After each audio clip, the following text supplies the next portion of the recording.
Hello, and welcome to our channel. It's all about the recap and review of top-rated anime series that are loved by the audience.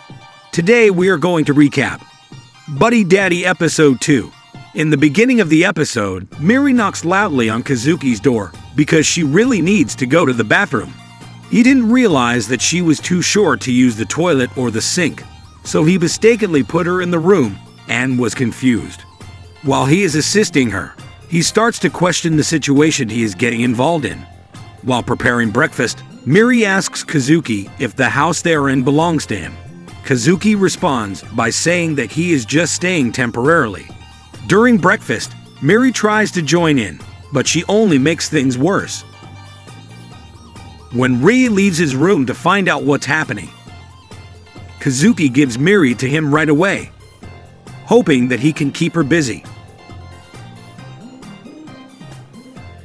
Rai lets Miri look at his video game collection, but she quickly makes a mess of it. During breakfast, Kazuki is reading a note that Miri's mom gave to her to take with her while she looks for her father. In her message, she expresses anger towards the man who got killed in the last episode because he left her. She asks him to take care of their daughter. In the letter, she also mentioned that if he doesn't want his wife to know, he should pay back the money he owes for child support, along with additional payment. It was revealed that he was in charge of the human trafficking group that they stopped in the previous episode. Kazuki and Ri are unsure about what to do next. They think it's best to send her back to her mom, but then realize they don't know where her mom lives. When people ask her about her hometown or how she arrived at her current location, she can only give unclear and unhelpful responses. The only useful thing she tells us is that her mom sings at her work. Kazuki wants to ask his friend Kyotaro for help in finding information. Miri stays at home alone because Rai wants to go with Kazuki. When Kyotaro sees the men, he gets angry and tells them off for causing a scene at the Christmas party. He says that he can't always protect them. However, he still gives them the rest of the money they are owed and gives them another job, which they accept right away. But when Kazuki tries to find out about Miri's father, it's not easy because he doesn't want to offend Kyotaro's abilities as a researcher. Sometimes he forgets things, but he promises to investigate and address them. As they go out of Kyotaro's coffee shop, a strange man enters. We cannot see his face, but he says he will be in town for a while and wants to know about any future jobs. He writes his phone number on a paper with the name Ojino Rio written on it. Ri and Kazuki come back home and see that the lights are not on, and the furniture is all messed up. They quickly think that someone has entered without permission, but they actually discover that Miri is playing a game of hide and seek inside the office. During dinner, Kazuki learns about their most recent target, who is a powerful illegal drug dealer.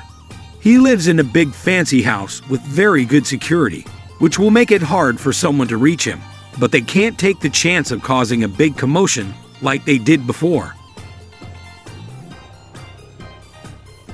Their group's creative thinking session is interrupted when Miri says something mean about Kazuki's cooking.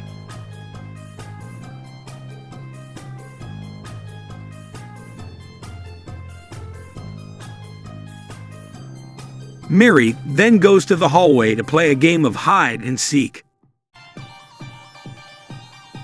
Suddenly, the game gives him a plan for how to get into the house of their newest target.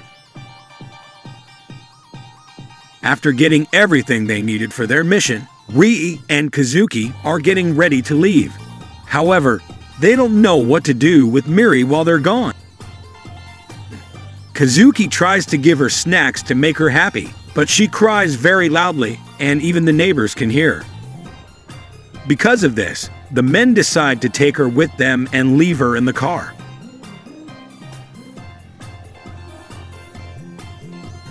The plan is for Ri to wait near the water, while Kazuki pretends to be a repairman and distract the target. Just when Kazuki is about to go inside, Miri honks the horn. She says she needs to use the bathroom, but he tells her to wait and go later when they get to the house, so they can keep going with their mission.